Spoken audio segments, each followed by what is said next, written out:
mais, eu não quero barrar o retrocesso, eu quero avançar.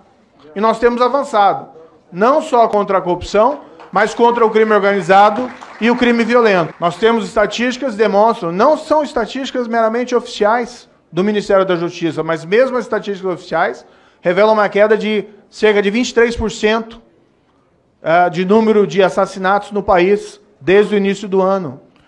Estatísticas de outros institutos que são não muito amigáveis ao governo revelam que essa queda progride até agora esse semestre. Senhor ministro, o senhor se considera paladino da moralidade, da justiça, grande defensor da lei, mas veja, atuou com centralidade na investigação que mudou os rumos, ilegalmente, ao meu ver, das eleições brasileiras e depois virou ministro deste governo eleito. Isso não é imoral, senhor ministro? Aliás, esse questionamento foi feito pelos próprios procuradores, não foi por ninguém que é leigo, foi por aqueles que acham que o senhor foi um inquisidor e estes operadores da lei. E, aliás, senhor ministro, se o senhor não tem nada a temer, nada a esconder, apoie uma CPI para apurar sua atuação enquanto juiz na Lava Jato. Se o senhor não tem nada a esconder, responda objetivamente. O senhor indicou 2 testemunhas para a acusação da Lava Jato. Responda objetivamente, senhor ministro. De nomes Newton Alves, Mário César. O senhor reconhece esse fato? Não estou falando de hipótese. O senhor reconhece esse fato? Juiz indicar testemunha para acusadores não é ilegal, não é crime, senhor ministro. Não fere, por exemplo, o Código de Ética da Magistratura? Queria uma resposta objetiva do senhor em relação a isso. Porque o que eu vejo, senhor ministro, é uma ação carregada de moralidade, de legalidade e de injustiça, ferindo, inclusive, um princípio que o senhor deveria defender, que é o princípio da imparcialidade. Aliás, senhor ministro, legal também é o seu sistemático questionamento, vergonhoso, na minha opinião, à liberdade de imprensa. Porque eu queria que o senhor respondesse qual a sua opinião sobre o sigilo de fontes previsto no artigo 5º da Constituição. O que o senhor acha da liberdade de imprensa como pressuposto para a democracia e para o Estado de Direito? O antagonista revelou agora que a PF está investigando o Glenn. Queria saber se o senhor vai mandar a PF investigar a Veja, a Folha, investigar aqueles que estão revelando a sua máscara caindo, senhor ministro. Na minha opinião, é o senhor que deveria ser investigado e, antes de tudo, se afastar do cargo que o senhor ocupa, porque, lamentavelmente, não tem legitimidade para tratar da justiça. E, para concluir, senhor ministro, o senhor, se quisesse mesmo enfrentar a corrupção, estaria preocupado com o governo que o senhor representa, envolvido com os laranjais, envolvido com tendo ligações vergonhosas com milícia, e milícia nada mais é do que uma corrupta e assassina relação entre crime, política e polícia. Queria saber, cadê Queiroz e quem mandou matar Marielle? Eu vou começar aqui lembrando as palavras de Carlos Lupe, ex-ministro da Dilma, do Lula. Os petistas roubaram demais.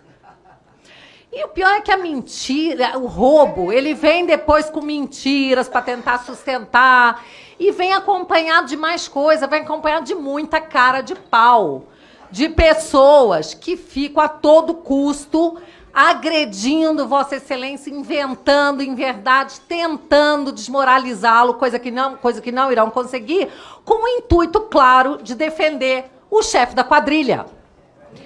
Semana passada, esteve aqui presente um dos acusadores de Vossa Excelência, o Greenwald, conhecido como Verdivaldo aqui no Brasil, travestido de jornalista, ganhador de grandes prêmios internacionais, mas terminou a semana desmoralizado, porque as grandes revelações que ele faria não passavam de mensagens editadas e falsamente atribuídas a Vossa Excelência e a procuradores da República, que, na verdade, na época em que se atribuía as mensagens, alguns deles nem procuradores eram, como a Monique Schecker, era procuradora da Fazenda, também não era lotada no local de onde saíam as mensagens, e tem até mensagens vindas do futuro, Mensagem de outubro de 2019. Não dá para levar a sério esse tipo de coisa. Portanto, eu acho que bem fez o Cláudio Dantas, jornalista do Antagonista, que diz que estão abertas agora as inscrições para o prêmio Putz.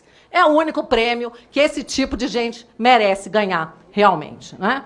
Sobre o fato de ter aceito o convite do senhor presidente Jair Bolsonaro, eu já falei sobre isso 30 mil vezes, né?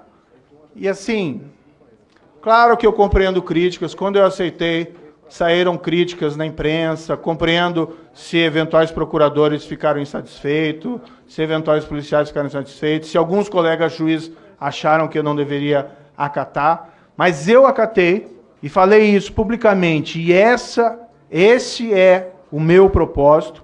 Eu assumi com o objetivo de consolidar os avanços anticorrupção da Operação Lava Jato. Nós passamos aí por 5 anos com sombras de retrocesso. Essas sombras permanecem em menor nível. E eu vi o exemplo das mãos limpas na Itália. Todo aquele esforço anticorrupção gerou uma frustração de expectativas, porque houve uma reação legislativa.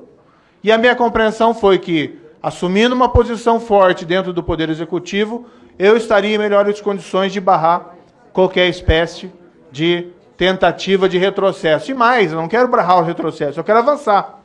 E nós temos avançado, não só contra a corrupção, mas contra o crime organizado e o crime violento. Nós temos estatísticas que demonstram, não são estatísticas meramente oficiais do Ministério da Justiça, mas mesmo as estatísticas oficiais revelam uma queda de cerca de 23% de número de assassinatos no país desde o início do ano. Estatísticas de outros institutos que são não muito amigáveis ao governo revelam que essa queda progride até agora esse semestre, e ela é substancial em todo o país, em vários outros índices de criminalidade. Nós isolamos as lideranças, um dos primeiros atos, junto com o governo do Estado de São Paulo, nós isolamos as lideranças da maior organização criminosa do país, a mais perigosa.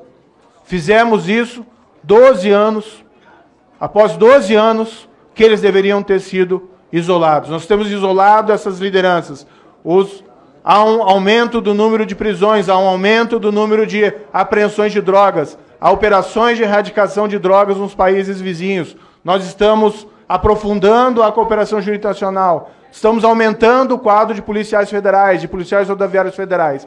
Nós estamos trabalhando firme, seguindo o compromisso que assumimos lá com o senhor presidente. Me pedem novamente, né, reconheça qual o diálogo.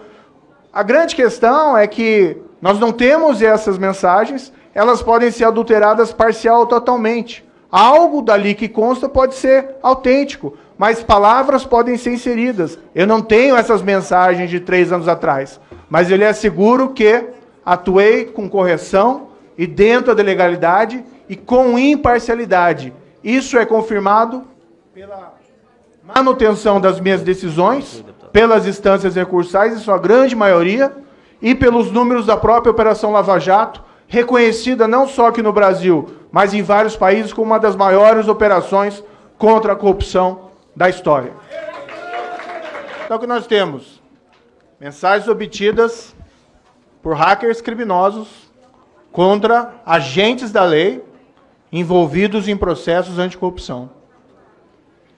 Ataque de hackers criminosos para invadir aparelhos de agentes da lei que estão atuando em processos anticorrupção. A divulgação dessas mensagens sem verificação de autenticidade. A recusa em apresentar essas mensagens a uma autoridade independente que possa certificar do acerto da autenticidade dessas mensagens. Terceiro, indicativos, como vem se revelando desde o início, de edição desse material pelo veículo envolvido na sua divulgação. E aqui, não só o corregedor, vários juristas, despido o sensacionalismo com o qual essas mensagens têm sido divulgadas, o reconhecimento de que não tem ilicitude aparente nessas mensagens relacionadas. Quem nunca foi juiz e recebeu um advogado, e depois do advogado efetuar, vamos dizer assim, uma audiência, o juiz dá algum conselho, olha, acho que não deve se exaltar na audiência, um estagiário, olha, você pode agir dessa forma.